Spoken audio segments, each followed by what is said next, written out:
She couldn't see the world anymore, but her loyal husky, Balto, could still see her. When he led her deep into the Appalachian forest one stormy night, she thought it was madness, until they uncovered a secret her late fiancé died protecting.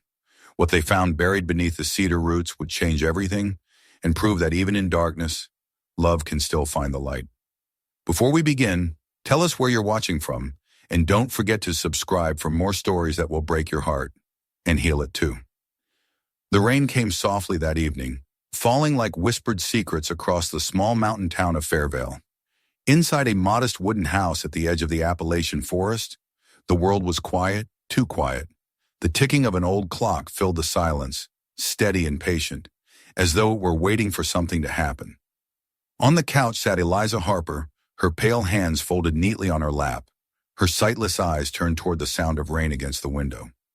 Once she had painted what she saw, the gold of sunrise on the ridges, the deep blue of twilight that wrapped around the mountains like a secret. But 3 years ago, an accident took that world from her. The same crash that had taken the life of her fiancé, Daniel, had left her blind.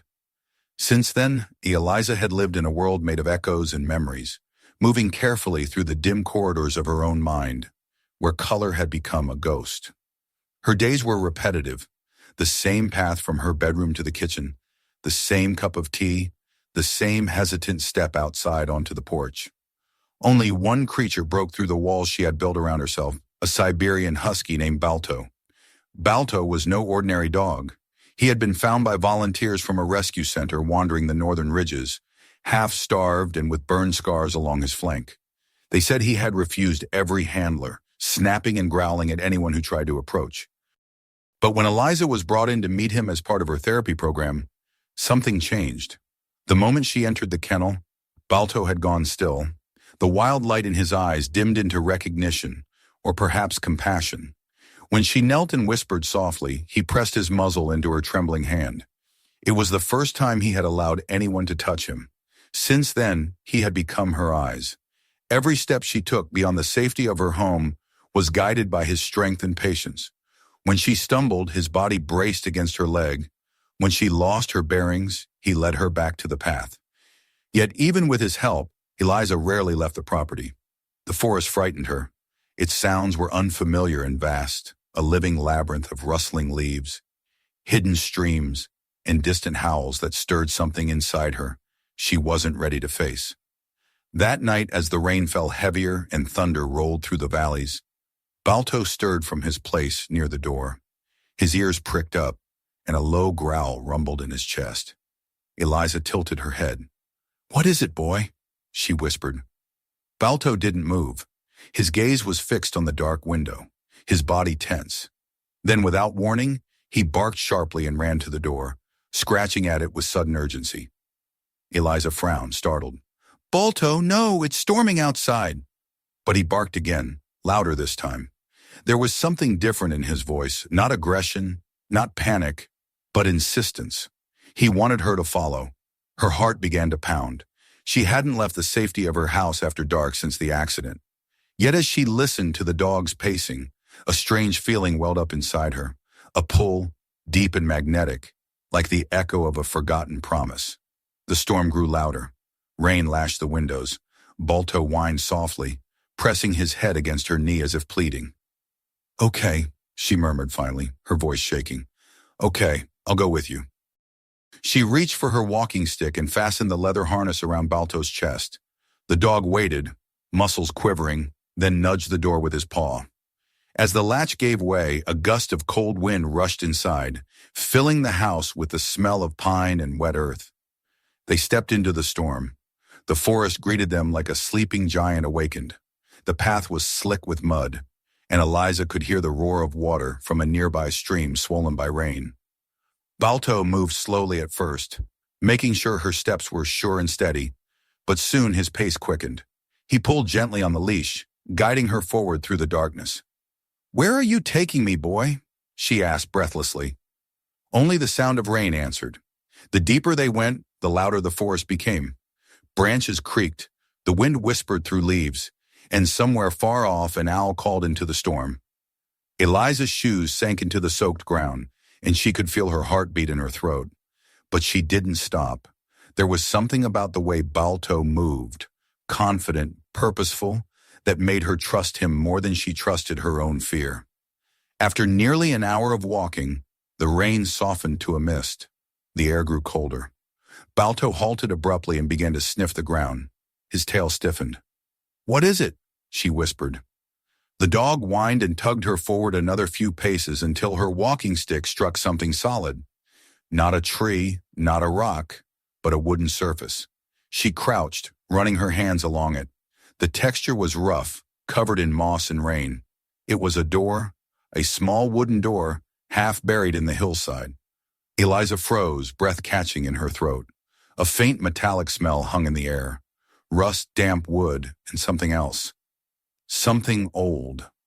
Balto pawed at the ground near the base of the door, then turned to her, whining softly. "What is this place?" she whispered, her voice trembling. The answer came not from the forest, but from within her memory.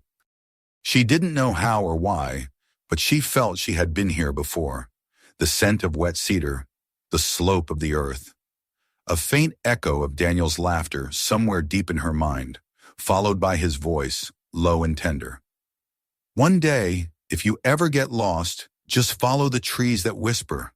Tears welled behind her sightless eyes.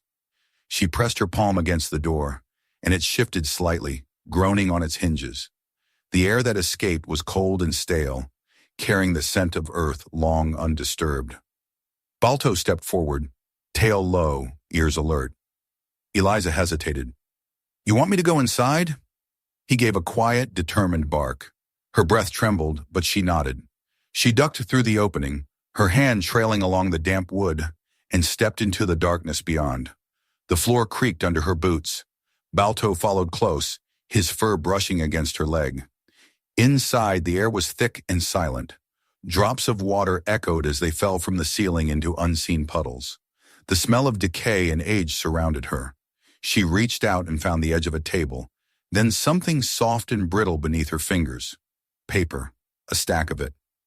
Balto sat beside her, silent. Eliza's hand brushed across the papers until her fingertips found something cold, a small metal object, smooth and round. She picked it up. It was a locket. The clasp was broken, but when she pried it open, her fingers traced something inside. The engraved letters, D.H. Her heart stopped. Daniel Harper. For a long moment, she couldn't breathe. She felt as though the air had been torn from her lungs, replaced by the sound of rushing blood and the faint beating of her heart. "This can't be," she whispered. "It can't." Balto whined softly, nudging her hand with his nose. She dropped the locket in shock. It hit the wooden floor with a small metallic clink that seemed impossibly loud in the quiet dark. The memories came like a flood tires screeching, glass shattering, Daniel's hand slipping from hers. Then silence. And light, and nothing. Her knees buckled and she sank to the floor, sobbing. Balto pressed his head against her shoulder, his warm breath grounding her as the storm raged faintly outside. After what felt like hours, she wiped her face and whispered, "Why did you bring me here?" The dog only looked at her, his amber eyes glowing faintly in the gloom. Eliza clutched the locket in her hand. Somewhere deep in her chest, beneath the grief and the fear, something flickered. Hope, or perhaps destiny.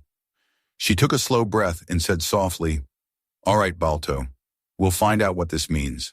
Together." And with those words, the first faint light of dawn began to seep through the cracks in the wooden walls. The storm had passed, but for Eliza Harper, it was only the beginning of a journey that would lead her deeper into the heart of the forest and into the buried truth waiting beneath its roots. The next morning arrived wrapped in silence. The rain had stopped, but the air outside the small hidden cabin was thick with mist, curling low over the forest floor like smoke. The world smelled of wet pine, moss, and secrets that the earth hadn't wanted to give up. Eliza woke on the wooden floor, her body stiff and cold. The faint ache in her knees reminded her she had fallen there the night before, clutching Daniel's locket like a lifeline. Balto lay beside her, breathing slow and steady, his head resting across her lap as if to guard her from her dreams. For a long while she just sat there listening. The forest wasn't quiet. It never truly was. It whispered, The branches creaked inside. The wind slid through leaves, carrying faint echoes that almost sounded like words. Eliza lifted her head. "Do you hear that, boy?" she whispered. "It's like the forest is alive." Balto stirred, his ears twitching. He gave a low whine, not of fear but of understanding, then stood and shook the dampness from his fur. His claws clicked lightly against the wooden floor as he walked to the door. Waiting. She followed his sound, still clutching her cane. When her hand brushed the doorway, she paused. Beyond it, the mist pressed close, soft and cold against her face. She took a deep breath and stepped outside. The forest felt different now. She could sense it, an energy beneath the calm, a pulse in the soil that matched her heartbeat. She had spent 3 years hiding from the world, yet now, walking behind Balto into the mist, she felt as though the world was calling her back. "Take me where you want to go," she said quietly. Balto led. They moved slowly at first, Eliza's hand resting lightly on the leather harness, the other tapping her walking stick across roots and rocks. Every sound guided her, the soft pad of Balto's paws, the murmur of running water nearby, the rustle of branches brushing against her sleeve. After some time, the air changed again. The scent of the forest deepened, rich and earthy, mixed with something older decay, age, the faint sweetness of rotting wood. Balto stopped suddenly, his body rigid. "What is it?" she asked. He didn't bark. Instead, he turned his head slightly and gave a quiet, breathy sound, like an exhale. Then he started forward again, more slowly, pulling her down a slope. The ground grew softer, thick with damp leaves. Her shoes sank slightly into the mud, and then she felt it, the faint brush of wood against her cane. She knelt, running her fingers along the texture. The pattern was uneven but familiar. The corner of a wall, a house, or what was left of one. The scent of old timber filled the air. She moved her hands across what she could reach. Collapsed beams, broken window frames, a rusted lantern half buried in the dirt. Her fingers touched something else, a cold, bent nail still stuck in a splintered board. Balto whined softly and nudged her shoulder. "You brought me here again," she murmured, recognizing the faint smell of cedar and ash. The same scent that had clung to Daniel's clothes after long days surveying the mountain roads. She rose slowly, her breath catching. This was his place, wasn't it? Balto's tail gave a slow, single wag, then stilled. He patted ahead through the ruins, nose to the ground. Eliza followed him into what had once been a cabin room. The floor creaked beneath her boots, weak but still holding. She crouched near a beam that had fallen diagonally across the corner, and there beneath it, she felt something smooth. Paper again, but thicker this time, sealed in a hard cover. A book. Her hands trembled as she opened it. The pages were swollen with moisture, but she could still feel the faint indentation of ink handwriting. She couldn't read it with her eyes, but her fingers traced the name embossed faintly across the front. Daniel Harper, Surveyor 2019. Her throat tightened. "It's his," she whispered. She sat there on the cold floor, the book in her lap, the forest humming quietly around her. She brushed her fingers across the page, feeling the faint grooves left by a pen. Her mind tried to imagine his voice, his careful words, the sound of his laugh as he wrote. Balto sat close, his head resting on her shoulder. She smiled weakly through her tears. "You knew, didn't you? You wanted me to find this." Her fingers brushed across a line near the top of one page. The ink had bled, but she could still make out a few words by touch. They were faint, but the pattern was familiar from her days sketching maps with him. "If anything happens, the truth lies beneath the cedar roots." She repeated the phrase aloud, tasting it like something sacred. Beneath the cedar roots. Her mind filled with images she could no longer see. Their last trip together before the accident, the smell of wet bark, the way Daniel had laughed as they crossed the ridge trail. The cedar grove, she breathed. He mentioned it once, said it was where he wanted to build something one day. Balto lifted his head sharply as if the name had meaning for him. He gave a low bark and turned toward the door. "You know where it is, don't you?" He barked again, once, firm. Eliza pressed the diary against her chest. Her hands were shaking. "Then let's go." The trail that followed was harder. The forest floor was slippery, tangled with roots and fallen branches. Mist hung low, making the air cool and wet against her skin. But Balto never hesitated. He moved like an arrow through the trees, his leash taut, guiding her deeper into the mountain woods. Hours passed.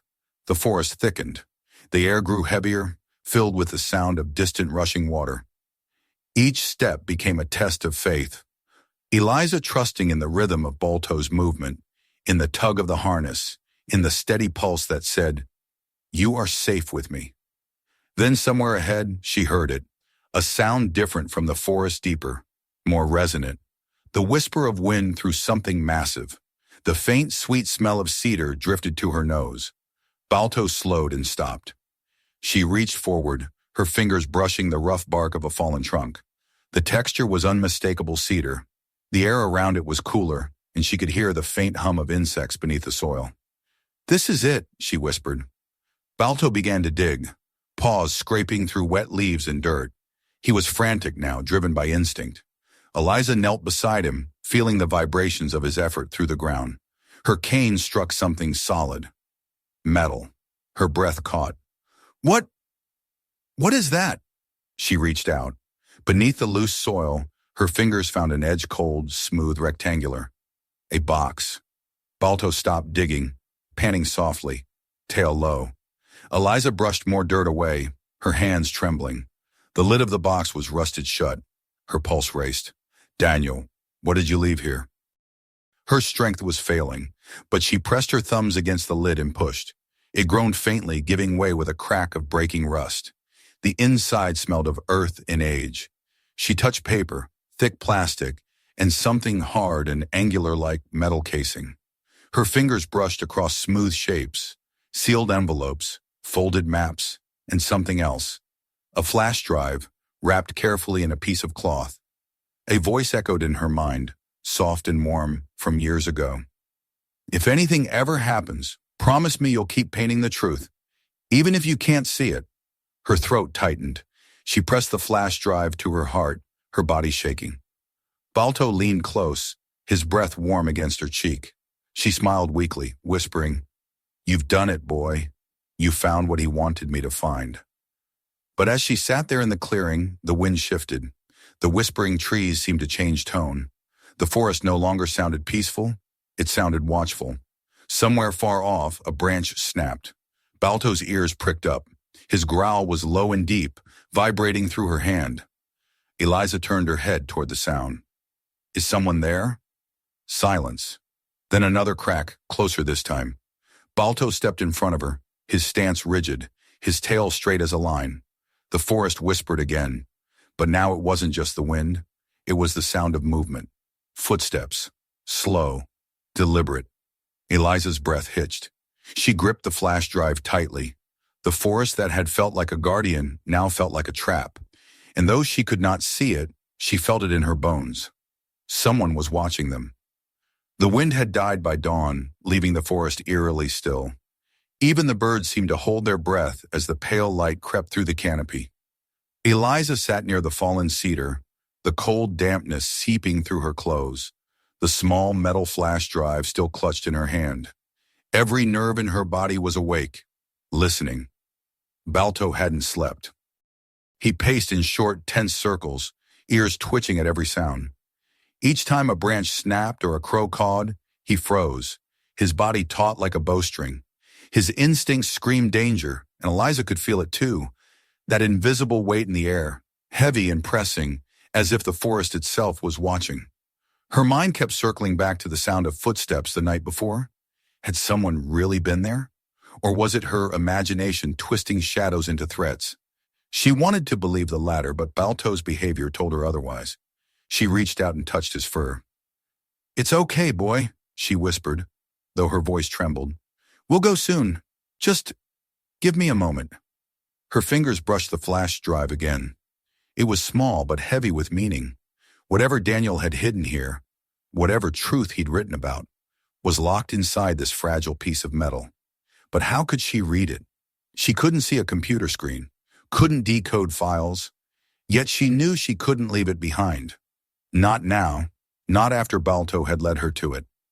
She slipped the flash drive safely into the inner pocket of her jacket, then rose carefully, gripping her cane. "All right," she said softly. "Let's go home." Balto barked once, low and cautious, before leading her back into the trees.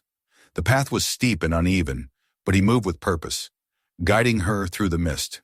The forest murmured around them, branches creaking, leaves whispering in voices that seemed to carry Daniel's name. They walked for what felt like hours until the faint sound of running water reached her ears. Eliza paused. "Wait," she murmured. "This isn't the way we came." Balto didn't stop. His body pulled forward, muscles tight. "Balto," she said again, firmer this time. "We need to go home." He turned his head toward her and whined softly, then kept walking. Something in his tone froze her mid-step. It wasn't stubbornness. It was urgency. "Okay," she whispered. "Lead the way." The sound of water grew louder until it filled the air like a living pulse. When they broke through the last line of trees, the air turned cool and wet against her skin. She heard it, the thunderous crash of a waterfall. The ground trembled faintly beneath her boots.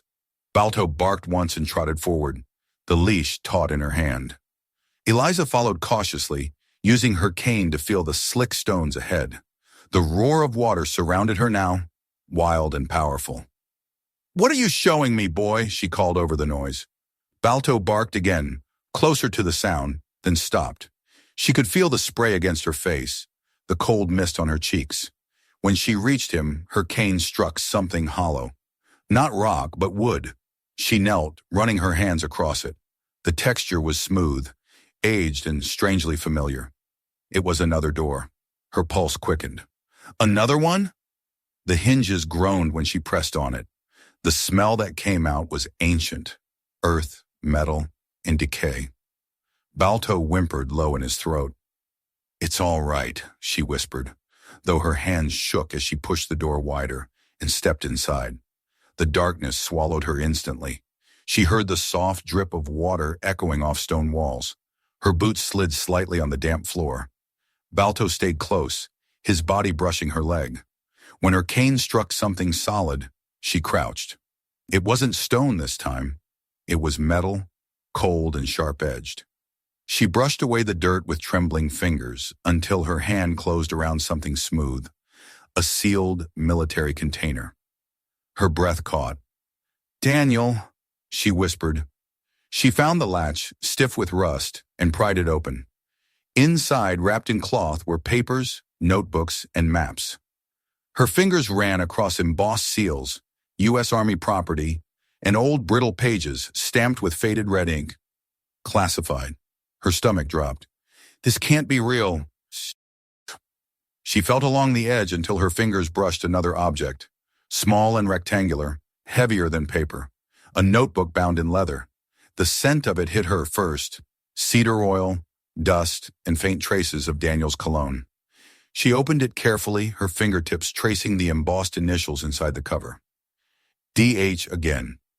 Her heart pounded as she ran her fingers across the indents of his handwriting, trying to piece together words by memory. Shipment delayed. Coordinates confirmed. Contact threatened disclosure. Her voice broke into a whisper. "You found something you weren't supposed to." She turned the page and her fingers brushed across a photograph. Thick paper, the edges curled. She couldn't see it, but she could feel the raised print. A group of men in uniform standing near a truck. Her thumb caught on something else, a metal pin embedded in the photo, sharp at the edge. A sudden sound froze her. Crunch, footsteps. Not far this time. Close, inside the cavern. Balto's growl rumbled through the darkness, low and dangerous. "Who's there?" she called, her voice trembling. No answer. Just another step, then another. She fumbled for the notebook, clutching it tight against her chest. Balto moved forward, body low, growling louder now. His claws scraped the ground. "Stay back," she whispered to the unseen intruder, though she knew whoever it was couldn't see her fear. Or maybe they could, through the trembling of her voice. A beam of light cut through the dark. She flinched. Someone had a flashlight. "Eliza Harper?" a man's voice said, smooth but strained. "You shouldn't be here." Her breath caught. "Who are you?" No answer. The light moved closer. "Where did you get that dog?" the man asked instead. Her mind raced. Every instinct screamed run, but the only exit was behind the stranger. Balto snarled, teeth bared, the sound echoing off the cavern walls. "I said stay back!" Eliza shouted, gripping her cane like a weapon. The man stepped closer. She heard his boots squelch in the mud. "You don't understand what you found. That evidence isn't yours to keep." "Evidence!" Her heart hammered. "What evidence?" "The drive, the documents, all of it. Hand it over." Balto lunged forward, barking ferociously. The man cursed and stumbled back. A metallic click followed. A gun. "Easy," the stranger hissed. "Call the dog off or he dies." Eliza froze, her heart twisting. "Don't move," she whispered to Balto, but the dog's growl didn't waver. "You have 5 seconds," the man warned.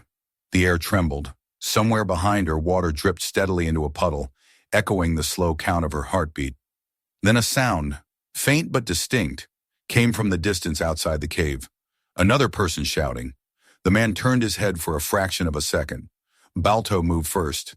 The husky lunged, knocking the flashlight from his hand. The beam spun wildly across the walls, blinding and chaotic. A shot rang out, deafening in the enclosed space. Eliza screamed. The gun clattered to the ground. There was a struggle, grunts, growls, a sharp cry, the echo of pain, then silence. "Balto!" she cried, crawling forward, her palms scraping the rough floor. "Balto!" Something warm brushed her hand, fur, slick and wet. She gasped, "No, no, no!" But then a low whine answered her. He was alive. She felt his head press weakly into her lap. Her hands trembled as she felt along the ground until she found the flashlight, its beam flickering weakly. The light revealed the man collapsed near the entrance, groaning, his gun half buried in the mud. Eliza's breath came in shuddering gasps. Her body shook with shock and fear, but she forced herself to move. She gathered the notebook, the flash drive, the papers, everything, and stuffed them into her bag. "Come on, boy," she whispered, voice breaking. "We're leaving." Balto staggered to his feet, favoring one side but refusing to stay down. She guided him toward the doorway, every step painful and slow. The roar of the waterfall filled her ears again, drowning out the world. When they emerged into daylight, she fell to her knees in the wet grass, gasping for air. The forest was alive again. The wind, the birds, the whisper of leaves. But it didn't feel like safety. It felt like warning. She turned her face upward, tears mixing with the mist. "Daniel," she whispered, "what did you die for?" The answer lay heavy in the bag against her chest. Proof of something big, something dangerous. And now she knew. His death wasn't an accident. Someone had murdered him to protect a secret. And she, blind and trembling in the heart of the forest, now carried the evidence that could expose it all. Balto leaned against her, his breath shallow but steady. She wrapped an arm around him and whispered, "I won't let your sacrifice, or his, be for nothing." Then she stood, the mist curling around her like smoke, and turned toward the sound of the river, the only path left to follow. The forest whispered again, but this time it didn't sound like fear. It sounded like resolve. Together they vanished into the trees, heading toward the unknown.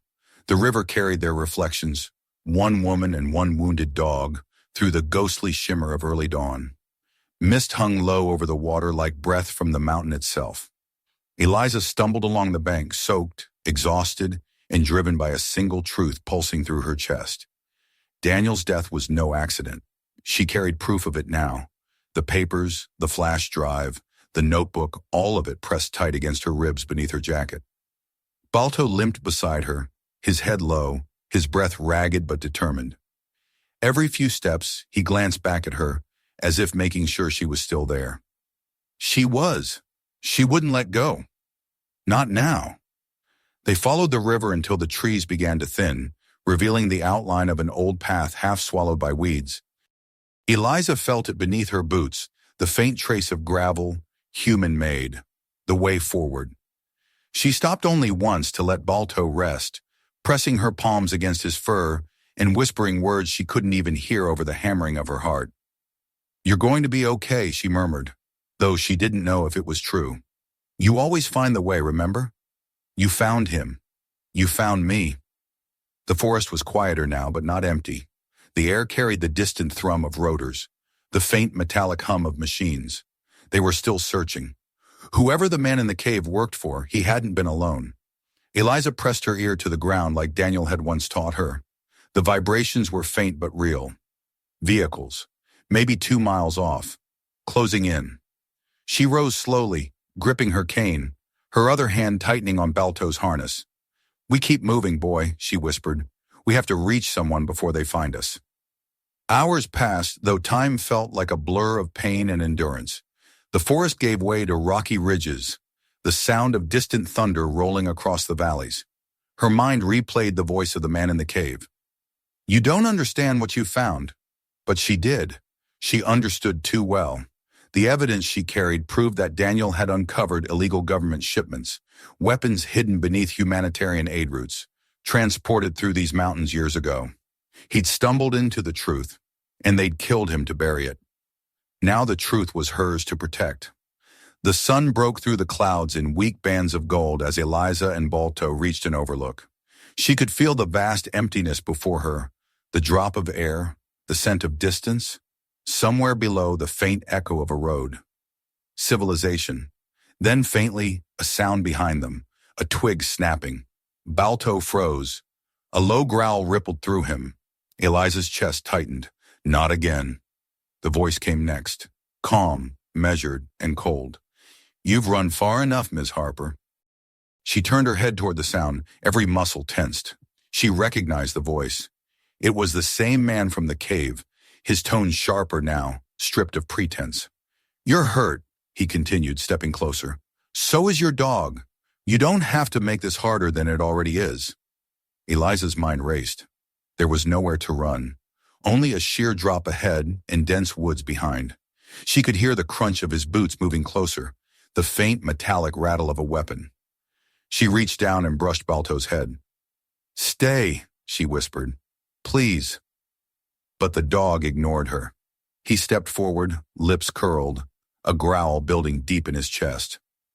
"Call him off," the man warned. "You know what happens if you don't."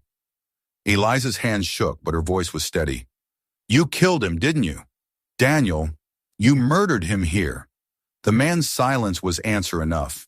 A sharp metallic click followed the sound of a gun being readied. Balto lunged. Everything happened in a single heartbeat. The roar of the gun, Eliza's scream, the sound of paws striking gravel. The shot missed her, whistling past into the trees, but she heard Balto's yelp, a terrible strangled sound that cut straight through her soul. "No!" she cried, dropping to her knees. "Balto!" The man stepped closer, his voice flat. "You brought this on yourself." But before he could fire again, Balto rose, bleeding, staggering, but alive. He threw himself forward one last time, slamming into the man with all the strength left in him. The gun went off again, wild, ricocheting against the rocks. The man lost his footing near the cliff's edge. There was a single desperate shout, and then the sound of his body falling, swallowed by the depths below. Silence returned. Eliza crawled forward blindly, her hands searching until they found Balto's fur. He was lying still, his breathing shallow, warm blood spreading beneath her palms. "Oh, God," she whispered, pulling him close. "Stay with me, boy. Please." He stirred weakly, pressing his muzzle against her wrist. For a moment their heartbeats aligned, hers frantic, his fading. Tears streamed down her face, falling onto his fur. "You saved me. You always save me." She held him until his breathing slowed, then stopped. The wind rose, sweeping through the trees, carrying the sound of the river below. Eliza pressed her forehead to his and whispered, "Rest now, Balto. You found the way home." The rescue came hours later, a helicopter she hadn't called, guided by a ranger who'd followed reports of gunfire.